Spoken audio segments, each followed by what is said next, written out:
and welcome everyone to another episode of Kuvera Insights, where we talk to industry leaders on how to manage your personal finances better. Today, we have two very special guests with us. We have Kalpen, who's the president of DSP Investment Managers. He has over 2 decades of experience in finance and asset management at IDFC, Aditya Birla Sun Life, and ICICI. Kalpen is passionate about investor behavior and how it affects investment experience for individuals. He holds a master's in management studies in finance from Narsi Monji Institute of Management. Welcome, Kalpen. Thank you. We also have Kaizad with us, who also has about 20 years of experience in journalism. So he writes stories about investors, investing behavior, what people do with their money. Started his career in 2000 with Intelligent Investor, which became Outlook Money. Has worked with Outlook Money for 9.5 years, then with Mint for 9 years, and now heads personal finance at Money Control. Like I said, he's a personal finance storyteller and loves writing stories about investors and how they manage their money. Welcome, Kaizad, to Kuvera Insights. Hi, Gaurav. Thank you for having me here. Sure. So today, what we want to discuss is short-term savings, right? Like short-term savings goals, short-term savings, emergency funds. How does someone plan for short-term, near-term expenses, planned or unplanned, and what's the best way to go about doing that? Let's start with you, Kalpen. How does one create? First of all, like let's talk about habits, right? I mean, you like behavioral finance, so how does one create a short-term saving habit? And what are some of the behaviors that you think an individual should watch out for that prevents us from saving more, right? Because effectively, saving is long-term, expenses today. How does one balance that? Okay, so I think more than the instruments that help us save, I think India has a plethora of instruments. Mutual funds have plethora of products, but that's secondary. More important is to first of all primarily realize the value of saving and what it can do to our lives.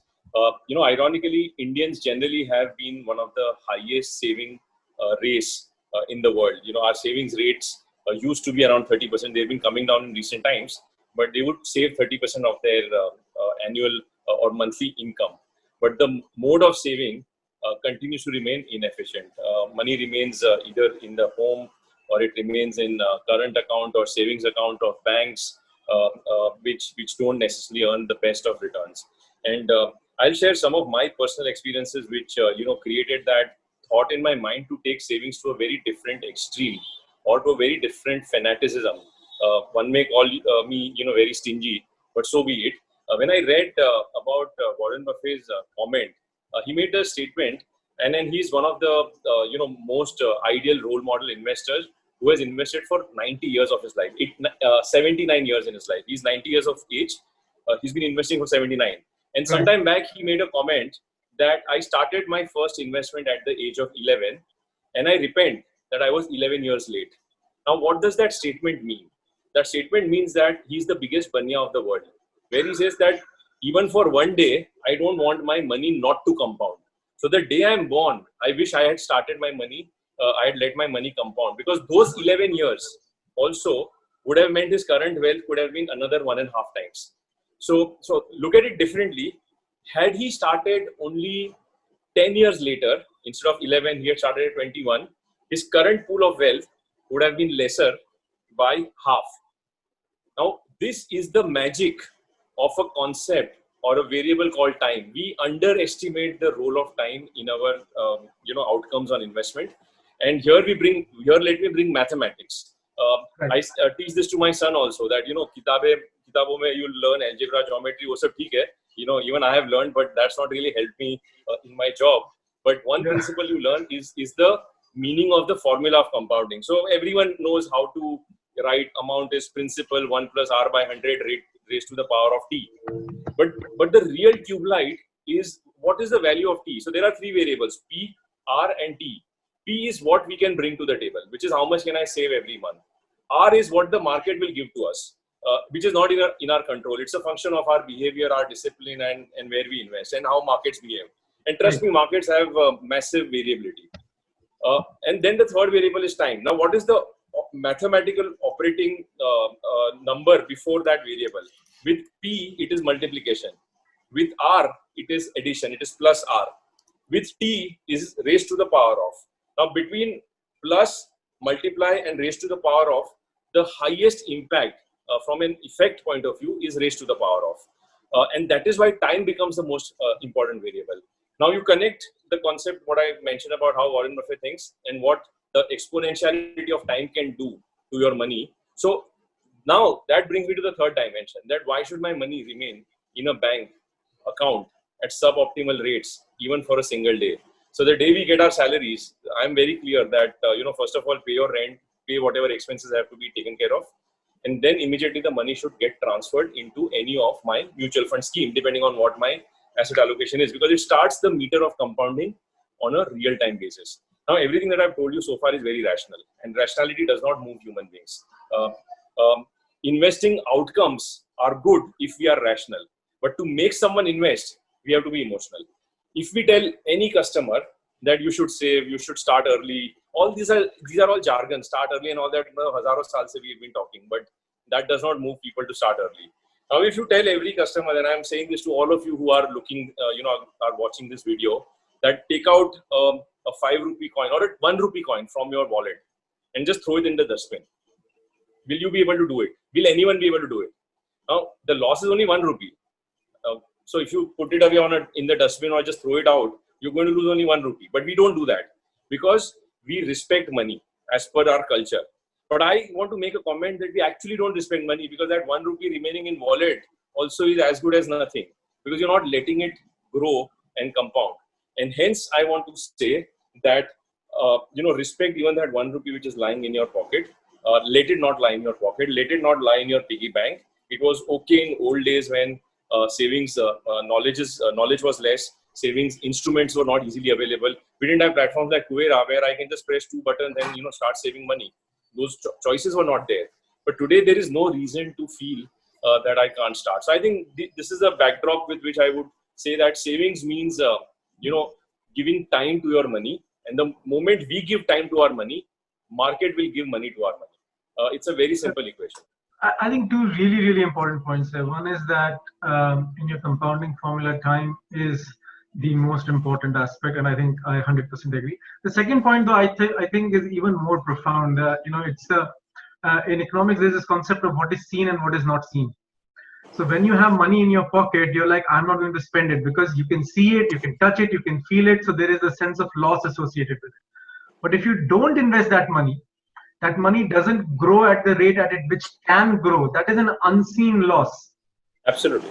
And you can't, and that, I think that's a very strong point, because what happens is most of our decisions are driven by what we can see. So we are naturally, in some sense, not the most, Indians are not like, we're not spending crazily on random stuff.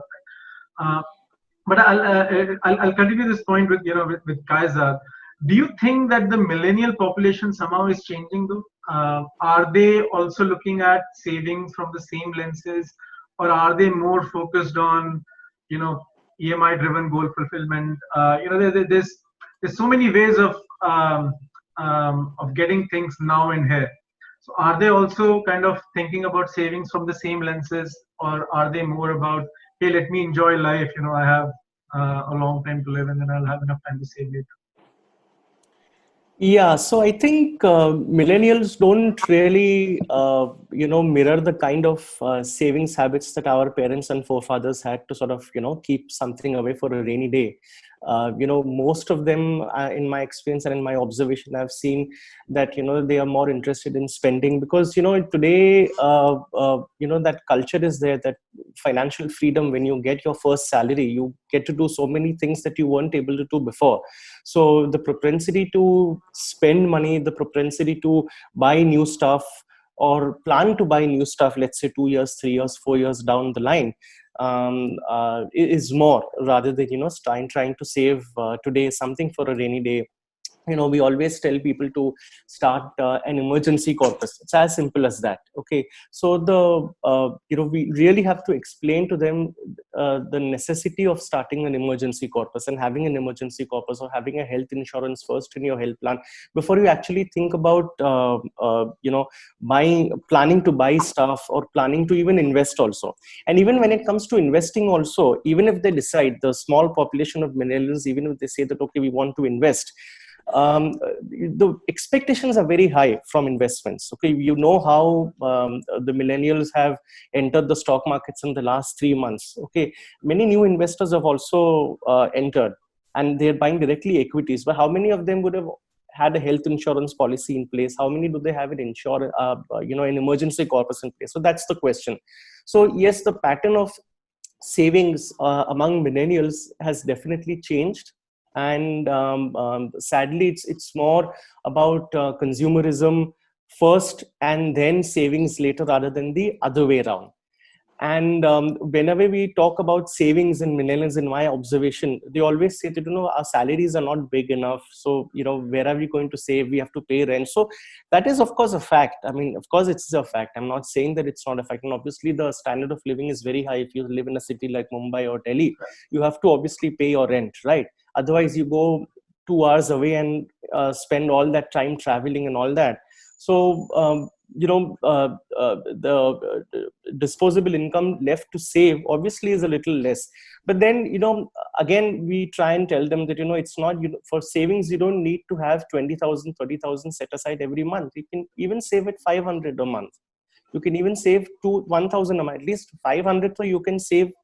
500 looks like a very small amount now, but at least if you have a habit of saving 500 now, hopefully in the next year you will get an increment. You increase that to 1,000, and the year after that you increase 1,500 to 2,000. When you see your money is being made, when you see your money multiply, that's when they get a little bit more encouragement to invest. But you have to make that first step, and I don't see many millennials really taking that first step and trying to set aside some money for a rainy day. But it's very, very important.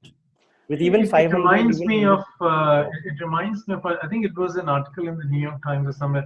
I think that there was a follow-up story in India as well, where they talked about how there's also this whole concept of keeping up with the Joneses in the younger population.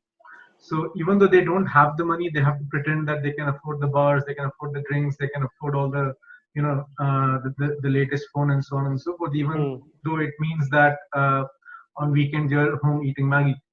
And it was also quite powerful, because there's this social construct around living your life today, and tomorrow doesn't matter, and all of that kind of feeds into this whole sense of that you have to be seen as if you're enjoying the life to the fullest, and that means that you're kind of spending like some of maybe your richer friends can afford to spend. So Gaurav, I'll just add one more small point over here, is that while the general millennial population, I feel, can do a lot more when it comes to savings, when they go through some tough situations like a job loss, for instance, many people have gone through job losses in these COVID times. We did a story in Money Control a few months ago when Jet Airways, when it was first year, the first 1 year after Jet Airways had folded up last year, and we got in touch with quite a few people who had lost jobs in Jet Airways, and the kind of lifestyle that they were accustomed to when the airline was there and when the jobs were alive and kicking, and then suddenly the kind of the financial strain that hit many of them. So I've spoken to I spoke to a few 20-year-olds, 22-year-olds over a cabin crew at Jet Airways, and surprisingly it did occur to them later that you need to have an emergency corpus. You need to plan for these. The importance of savings, it really dawned upon them. And I was glad to report that at least many of them, in fact, who I had spoken to for this story, they said that they are on their way now to. Some of them have a health insurance policy, so that was good to know. Many of them had also started saving a little bit more. So they were sensitized to the importance of having savings in their lives. But unfortunately, that reality hit upon them when they went through that tough phase. I mean, we do see, I mean, even on, and globally also and in India also, like when we look at our data, trigger points do change your behavior. Yes. People will say, I don't believe in planning goals, I don't believe in goal planning, and they'll have a kid and kids, education, retirement, all the goals are added. We can even like, we don't send them, congratulation messages, but we actually we can predict to a very good accuracy when someone has had a kid based on how they behave. And I think to your point, right, it's some of that understanding after the fact, while it's really, really important, because I think it's not just that they will learn this lesson and they will go and talk to their friends about it, right? And such stories will get written about, such stories will be read, and people do learn from others' experience. And I do strongly believe in that. There's a lot of power in bringing this in the attention of as many people as possible, because maybe they had to go through an event to realize that this is important, but others can learn and say that, oh, you know what, maybe I should do it before I go through probably a very adverse event, and then realize that, hey, I would have been better off having an emergency corpus or something like that, right? So, I mean, coming back to the mutual fund space, Kalpin, what are the avenues available for Indians for short-term savings, right? And how do they compare? I mean, what are the traditional options? What are some of the newer options available? What should people keep in mind when they are, saving for emergencies or for short-term purposes? Yeah, so when you're saving for very short-term time horizons, it's important to keep in mind that you're saving to stay away from uncertainty. Hence, your saving instruments should have reasonably high amount of certainty or predictability, and that largely comes from fixed income instruments, especially fixed income instruments which do not have credit risk or interest rate risk, which is largely fixed income instruments which have very short maturities. So, if I have to, they are not truly comparable, but if we say that what is our current saving pattern, generally money is lying in our current account. A product which can give you the same liquidity within one day without virtually any risk is an overnight fund that mutual funds have. Then the second step in the banking world is let's say savings accounts. So savings account means you keep money there for a few days, few weeks, or a month or two till the time you need to take that money back. So there are options like the liquid fund, which can fulfill that type of need. That okay, I want to pay my annual fee for my son's school, and let's say that fee has to be paid in the month of October. Today we are on 11th of September, so I still have 20 days. So I can park it in a liquid fund, and I can take it out within 24 hours whenever I need it for that fee payment. So that's the second instrument. Then you have 3 months, 6 month, 1 year fixed deposits, for example, where again some investors would say that okay, since I know I have visibility for 3 months, 6 months, or 1 year, I don't want to let it be in savings account. I will keep it in a short-term deposit. So mutual funds again have products like the ultra short-term fund or the low duration fund, which are meant for 3 months to 1 year sort of time horizon. You have money for 3 to 6 months, 6 months to 1 year. Money is parked. This money is invested across diverse set of debt instruments, and it allows you to take money back within 24 hours. So there is extreme flexibility, there is extreme liquidity, you have transparency, you know what your portfolios are every month and if you want to invest. And the most important thing, which I think is highly underappreciated, is that I call all these products the diversification across 10, 15, 20 instruments ensures that the risk is also spread out. So versus investing in just one bond or one deposit where you're taking completely the risk of one bank or one institution or one organization, typically these funds or fund vehicles or schemes diversify across 8, 10, 15, 20 instruments. So even if something goes wrong, and one should always assume that something can go wrong someday in life, the money is reasonably diversified, and diversification is a huge virtue when it comes to our hard-earned money. So there is a range of products which are available from the fund industry platform. And what happens is, I'll give you my own example that, let's say I have now spent 22 years in my corporate career. So over time, my salaries have grown, my corpus has grown. Let's say I had started on day one. It's my younger sister who has just passed out of college and got a job, and she's starting to build her corpus. I would say start with the liquid fund first.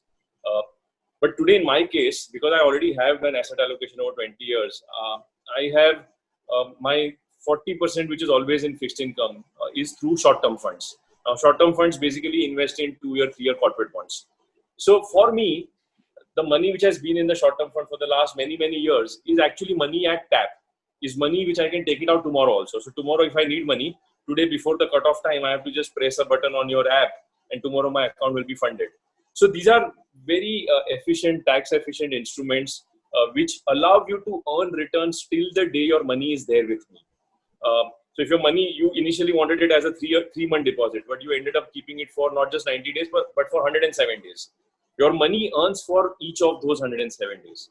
And you can take advantage. And for some reason, if you end up letting this money remain for 3 years, you take out only part of it and the other part remains for 3 years, it gets a huge benefit of indexation. So effective tax that you pay comes down. So versus deposits where tax rates are, your marginal tax rate, mutual funds allow some amount of tax flexibility, tax efficiency also.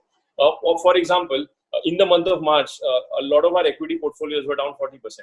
I could have, booked some, I had short-term losses. Those short-term losses can be offset against the short-term gains that some of these money market funds or liquid funds have. So again, it helps in optimizing. And lastly, a very important point is, see, India, barring the last couple of months, generally is a country with high interest rates. And our yield curve is steep. It's a slightly complex concept, but it means that if you keep money in a one-day instrument, you earn X percentage. But if you keep money in a one-year instrument, just that difference, the gap, we call it the term spread, the time spread, is sometimes as high as 0.5 to 1.5%. So by just buying a one-year instrument, you're getting another 1% excess spread over your money lying idle. So because of the steepness of the yield curve, your money can earn significantly more efficient returns, and that compounded over time can be large. Now I'll just show you. This is a visiting card that everyone in DSP has. So what it says is that every 1 rupee invested in a savings account or in a fixed deposit or in a debt fund or an equity fund. Can you raise it a little bit so we can actually? Yeah. So every 1 rupee over time, what is the value? Now the real value of the value of 1 rupee today is very less. It's only 1 rupee, but the value of 1 rupee changes as time. So when you see over 7 years, 15 years, and over 20 years, the value of 1 rupee actually becomes 3.2 rupees. So at even a 6% rate of compounding. So even if this compounds at just 6%, which is your savings account today, a lot of banks give you. That's the coolest business card. Sorry to interrupt, but that's the coolest business card I've ever seen. And another point is, while I represent a mutual fund and while we represent mutual fund products, but today a lot of younger banks in the quest to add a lot of customers are also offering 6 to 7% rate of return on a savings account. So that's a very attractive rate of return in today's environment where overall interest rates are coming down. So there are definitely a lot of options investors have, smart options in the banking industry and smart options in the fund industry as well. But the bigger point is, let the money not remain idle. Let the money earn something every day. And just last, data point I want to add is how to inculcate this habit is something very important. Now, like we have seen our parents when we were growing up, and a lot of us come from middle class roots. That they'll say that, okay, if you have to go from one place to another place, which is just 1 kilometer away, let's not take an auto because auto will cost us 8 rupees or 12 rupees in those days. Let's walk. Good for health, and we'll save money.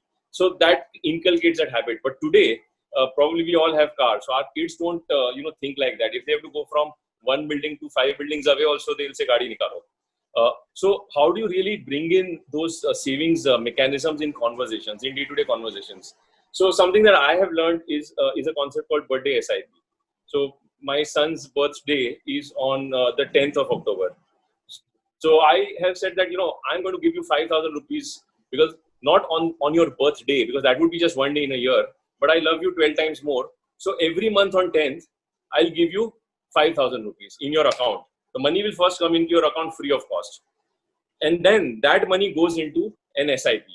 Now that SIP can be a liquid fund, it can be an equity fund if you want to save for a longer period of time. But since the discussion is about savings, so he's been doing this birthday SIP for now 3 years. So first 6 months, 9 months, it didn't matter to him because how does he care? At an age of 9 years, he doesn't even bother about it. But over time, when you get an auto debit message showing that you have got 5,000 rupees, you have got so many units, you can start having these conversations to say that, see, your units are growing. Now, sometime around 11th of every month, he'll just come and ask me that kitna units hua. So the mind has started getting wired. And I've given him this rule that 1 rupee spent today is equal to 2 rupees 10 years down the line. 72, let's say you take the rule of 72 divided by 7% rate of return very conservatively. So debt equity combination may give you 7% in the next many years. So every 10 years, the money is going to double. So if you want to buy the 6th cricket bat, you already have 5. And you're not getting time to use those 5 also. But you want to buy the 6th one, which is going to cost you 1,200 rupees. That 1,200 is 1,200 today. But 10 years down the line, it's going to be 2,400. So keep that in mind. So I think every opportunity to sensibly bring in concepts of value of money, value of time, can inculcate that habit in our young generation, so that as they grow, they are ready in the real world to respect money a lot more than what perhaps happens today. Very, very, very fair. I think, especially the stories about how you are kind of passing on the same learnings to your son. That's pretty amazing. But Kaizad, what are some of the risks there? I mean, FDs, different banks give 3% to 7% on savings account. FD rates vary all over the place. Liquid funds, they are a much tighter group. The returns don't they don't diverge a lot from one liquid fund to others. But what are some of the risks that people should be aware of? I mean, this is not free money, is it? Correct. So, first of all, before we start talking about risks, I think one thing we need to keep in mind is that savings, short-term savings or short-term goals are different from an emergency corpus. Okay, let's not mix the two. Your emergency corpus is something that needs to be there with you. It's like your 6-month living expenses or 1 year living expenses, depending on how conservative you want to be. But those should always be there with you at all times, whether you have a job or you don't have a job, and that should not be touched. So your first priority is to build your emergency corpus, have that with you. Okay. Then you start planning for your short-term goals, and short-term goals, to meet your short-term goals, you should never dip into your emergency corpus, because emergency corpus are not meant for your short-term goals. So your short-term goals is another corpus that you need to build over and above your emergency corpus. So short-term goals could be anything. I mean, you want to buy a house, or you want to buy a car, or you want to have a foreign holiday, or you're planning for foreign education for your children a couple of years down the line, if you haven't already done that. But those are your short-term goals. You should never touch your emergency corpus. Right. So having distinguished the two, when you are talking about your short-term goals, is something planning, let's say 1.5 years or 20 months or 24 months or even 36 months down the line, 3 things you have to keep in mind. One is obviously your risk to your capital. Okay, you have time is against you. You don't have time on your side. When you invest in an equity fund, on the other hand, for a goal that is 5 years or 10 years or 15 years away, you have time on your side, which is why you can afford to keep your money in an equity fund and just forget about it for a few years. But here, time is not on your side. Time is of the essence. You have just 12 months or 20 months or 24 months to go for your goal. So you cannot afford to sort of take too much of risk. You can't afford to put your capital at risk. Okay, that is a rule that is there at all points in time, and especially if you are investing in these kind of times, in these markets, okay, where the economy is down, you don't know what's going to happen, you don't know when our economy is going to come back. Risk is all that more profound. So you need to be all that more careful when you're selecting a short-term goal if you're starting to plan right now. For instance, I would be a lot conservative and say that stick to bank FDs if you really don't want to take any risk. It's okay if you're sacrificing a few percent point returns here and there vis-a-vis, let's say, an ultra short-term bond fund or a low short-term bond fund. But if you really can't, if your goal is really not that far away, why to unnecessarily take risk and invest in a liquid fund or even in a short-term bond fund if you really can't decipher one fund from the other as far as intricacies of portfolios are concerned? You put it in a fixed deposit and forget about it. At least your principal is safe. So that's the other thing. The third thing, Gaurav, I would say that be realistic in your short-term goals, right?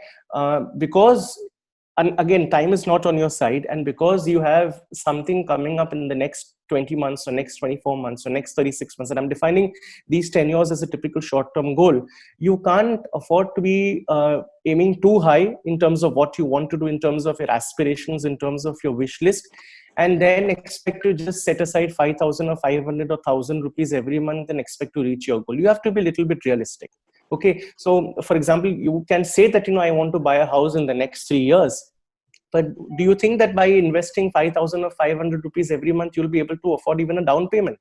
Down payment in a metro city might involve like 20 lakhs or so. So where are you going to gather that kind of a money? So obviously, risk is very important. Realistic goals are also very important. And I think you need to have a little bit of a head start if your goals are, very big. So do you have a lump sum corpus? So do you have a bonus coming in, which you can really set aside to give you a push? And then maybe you can do a recurring deposit, or if you want to invest in a liquid fund, you can start an SIP over there. But risk is very important, capital is very important, and so my preference would be more towards bank FDs first, especially if you're in the lower tax brackets. But even if you're in a higher tax bracket, if you don't want to take any risk, you put it aside in the bank FD, and then you calibrate your time horizon with your final goal and see if your planning is really realistic or not. I think the larger point that Kaizad is saying, which I tend to agree with him, even though it may be against the mutual fund segment, is that you don't have the luxury of any time delay. It's like I have an exam tomorrow at 12 o'clock. I have to, like a clockwork, reach there. The degree of predictability to a large extent so far is higher with good quality banks. Because that my 100 rupees will get a finite return of 3%, 4%, 5%. A mutual fund may give perhaps 5.5 also. But there could be few days where instead of 5.5, it may give 5.1 or 4.8. And if you end up being unlucky on that day when you have your exam and you don't reach on time, so that luxury is not there. So depending on the urgency of goals, one can have a mix of both. Personally, depending on my life cycle and my way of planning, because I understand the domain very well, a liquid fund becomes my go-to choice or my first choice, because I know how it works. I know the risk in it. But to a person who really doesn't understand, start first by at least moving money out of a low-earning instrument into a better-earning instrument, and then learn. And then talk to people like you, learn on your platform what are the various options, and then gradually take the journey forward. Fair enough. One question that we get quite often, Kaizad, is about arbitrage funds. A lot of people use arbitrage funds for parking their money on the short term, and Kazim, we can get your views on the same as well. Sure. Is that a good option? It's a brilliant option as of now, provided you have money for 3 months and above. Because arbitrage fund uses equity instruments to deliver fixed income type of safer returns. It is nothing but the interest rate of the equity market. So in a very simple way, arbitrage fund is nothing but the difference between the price of the stock today and the price of its future 1 month later, but settled today itself. So you're not taking any open risk or any market risk. Generally, these spreads are benchmarked to the levels of interest rates in the industry. So if the interest rates in bond markets come down, these spreads also come down, and vice versa at large. The only advantage, so more or less the return should be similar. So if liquid funds today earn 3.5% return, we did our monthly rollover in the arbitrage fund on August end, which got rolled over also at around 3.4%. So the spreads are more or less the same. The only difference is fixed income funds are taxed at our marginal tax rate. So in my case, my marginal tax rate is the highest tax bracket, 35 or whatever that number is. But when it comes to arbitrage funds, the short-term gains are taxed at 15%, which is similar to the equity taxation, because the instruments used to run arbitrage are equity instruments. So the beauty of arbitrage is broad top line returns same as fixed income, but post-tax returns better than fixed income. Now, what is the catch? You need to park your money for minimum 2 to 3 months. So it's not a replacement. Why do you say that, Kalpin? Why do you say 2 to 3 months? I'll tell you why. See, because some arbitrage funds have a 1 month lock-in, some don't have a lock-in. Also in arbitrage funds, you get your money back after 3 working days. In a liquid fund, you get money in T plus 1 working day. So let's say both the funds have earned 3% return per annum on an annualized basis. But a liquid fund does not have any gap. The day you redeem, the next day you get money. In arbitrage fund, you get money after 3 days. So those 3 days, your money is not earning anything. So while you have stayed invested for 33 days, but you're getting returns only for 30 days. So 3 days is your 0 returns. So 3 divided by 30 is effectively for 10% of the tenor, you didn't earn money. So effective returns will come down. Now, the moment you extend your horizon to 90 days, which is 3 months, then that leakage of 3 days is 3 divided by 90, which is not 10%, but only 3%. So it optimizes your returns better, number one. Number two, the spreads have some amount of variability also because of some other concepts like the volatility in the equity market and stuff like that. So there could be months where instead of 3.5, you may earn 2.5. And in the next month, you will earn 4.5. And over 3 months, it will again normalize to 3.5 again. But some minor, so it has more fluctuation than the liquid fund.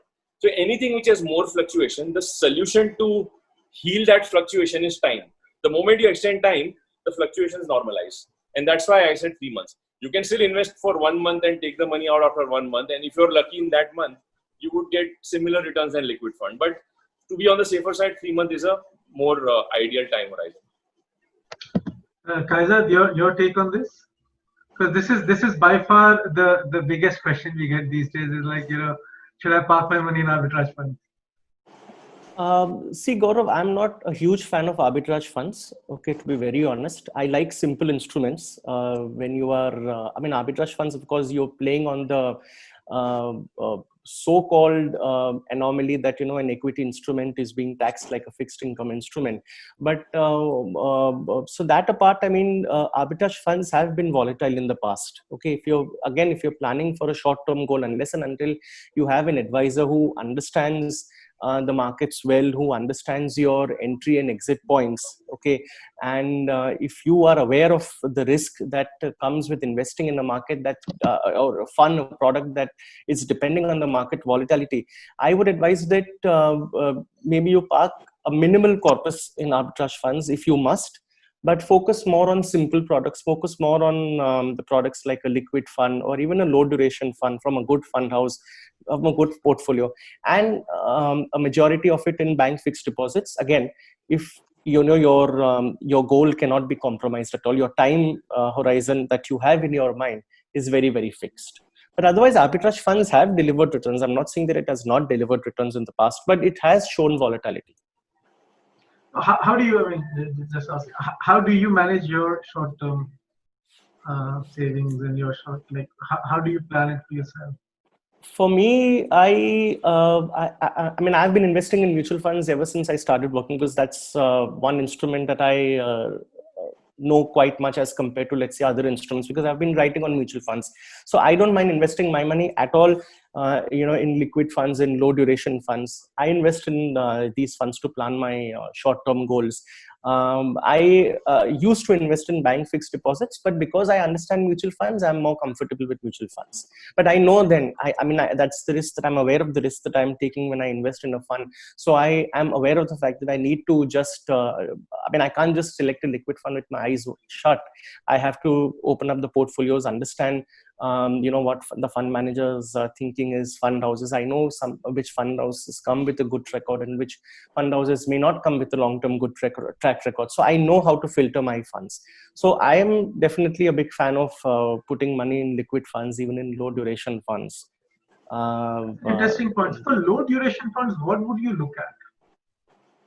Credit quality is very important. I think overall that churns now, right? It's a low duration fund. Even if you're planning to keep it for 6 to 9 months, the portfolio will be vastly different or can be potentially vastly different, right? I mean, so 6 to 9 months is, again, when I say short term could be anything less than 3 years. Okay, when I know that I don't want my capital to be compromised. longer is even fine. Now, we say it's for 2 years. Hmm. For a ultra short term fund, the portfolio will be vastly different than what you bought, because the papers are continuously not expire. The papers are continuously maturing, and then they have that reinvestment risk rollover. So even if the portfolio changes, if you have a reading, if you have the pulse on the fund house, if you have the pulse on the fund management, okay, Right.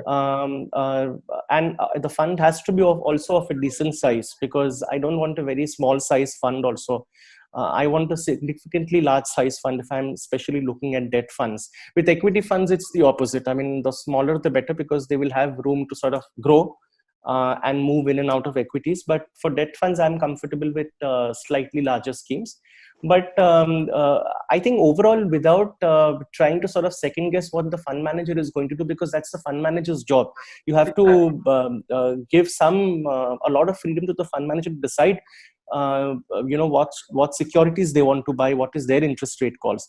But over a period of time, I think if you have a reading on the fund house, if the fund house's philosophy is good and has demonstrated its track record across the debt fund space, not just one or two schemes here and there, okay, more or less, then I'm okay with that fund house. I mean, obviously, having invested in funds for such a long time, one has about 10, 12 odd fund houses around which one would like to stick around with for one's own investments.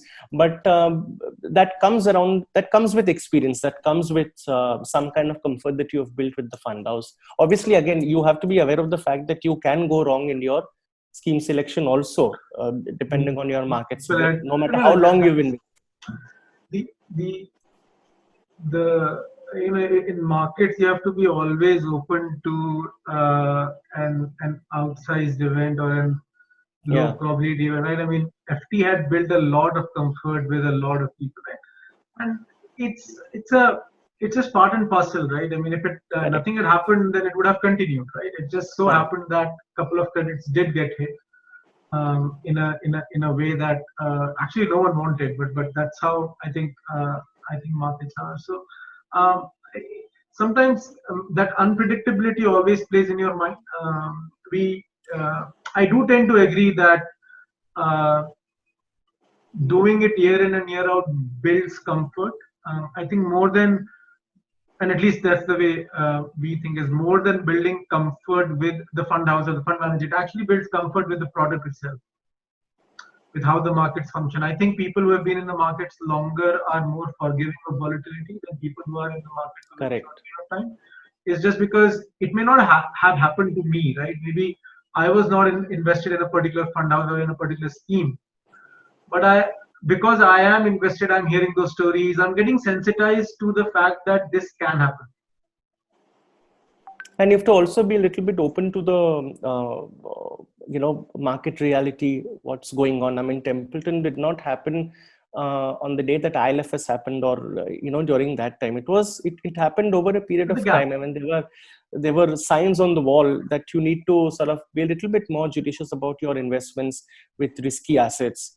And a lot of investors actually had got out, but a lot of investors stayed in because some element of complacency, some element of greed, or some element of ignorance, or some element of whatever other reasons, you continue to stay invested despite signs on the wall that the economy is weakening and the debt space has been crumbling all around you in different proportions, not in a big proportion. But you had heard of defaults happening all throughout 2019, starting from 2018, with different groups, so you knew what was happening.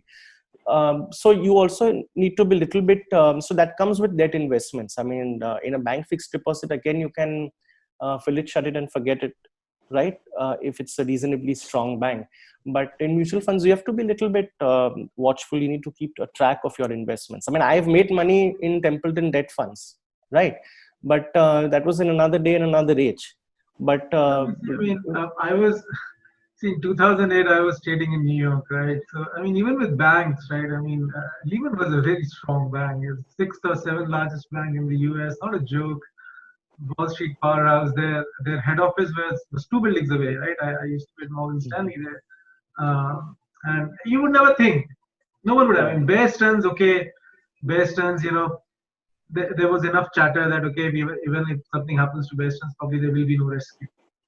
With Lehman, I think till the last moment people couldn't believe that there was actually no rescue. Right? So, I mean, the larger point is, right. I mean, there's always a first time for anything to happen. To your point, I 100% agree. Larger banks are stronger. They have better processes. They, too big to fail. A lot of other things do apply to them. But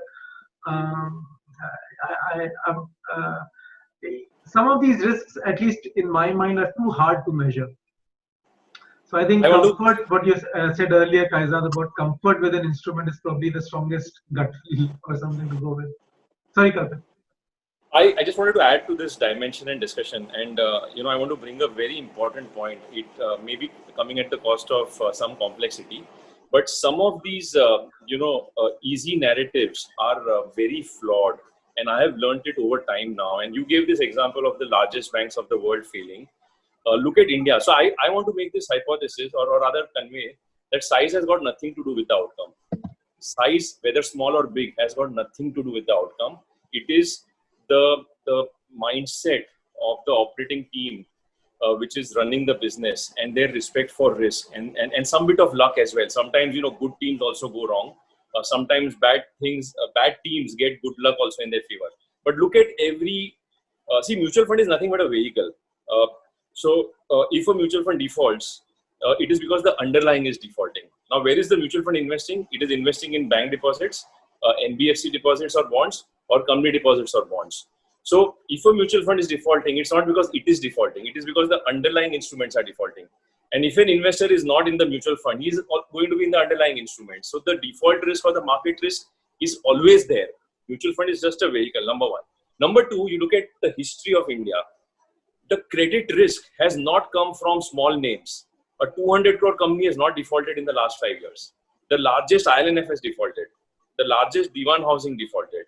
So almost the second largest housing company, came under risk. The largest public sector banks have more NPAs than a City Union Bank, which is a small bank for the last 100 years.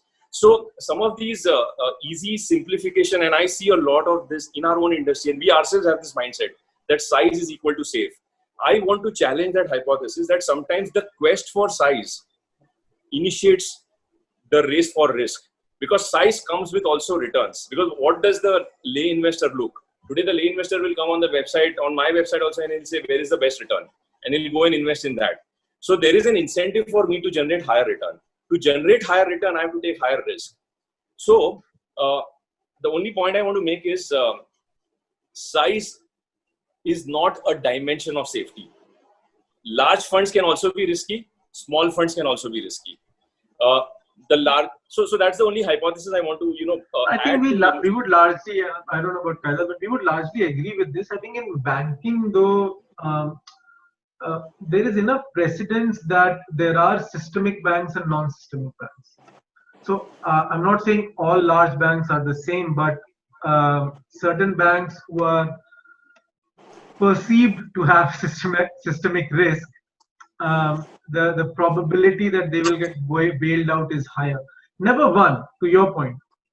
It's never one, but at least it can be very reasonably said that the probability that they will be bailed out is higher versus a smaller or a mid-sized bank. And that's got nothing to do with, I think, it's not performance or team related or even risk reward related. It's just that if a central bank thinks that, hey, if this bank going under is going to create a bank run on the entire system, I might as well just save it. And that kind of, you should not invest thinking that such puts exist. That would be very. You don't take that chance. On that wholeheartedly. You don't take that chance. Your investment should not be based on an RBI put, because then it's like almost like, okay, what if they don't come through? But yeah. The risk is there everywhere. Fair enough. One of the things about size, one of the things that you should see, not the only thing. That's what, it's not the be all end all It's not so simple as just seeing the size. I mean, when I said that size, I understand. in equity funds, for instance, the smaller the better. Typically, I'm not saying. Again, I'm not generalizing it. Generalizing. But in fixed income, it is, if I have to invest my own money, I would start by looking at funds above a certain threshold. Not necessarily the biggest fund of all, but above a certain threshold. Size does give me some bit of comfort in debt funds. In equity funds, I'm okay with a 50 or 100 crore fund also. Again, I would use a size as a different parameter in a bank. When I say in an equity fund, in a debt fund, size would be different. Fair enough. I think we have taken a bit more of your time than we planned to. It was a fantastic discussion. I think we went through a lot of different aspects of risk and reward, and it was unique because we covered a lot. We from banking risk all the way to arbitrage funds and so on and so forth. Thanks so much, Kalpan. Thanks so much, Kaizad, for speaking with us today.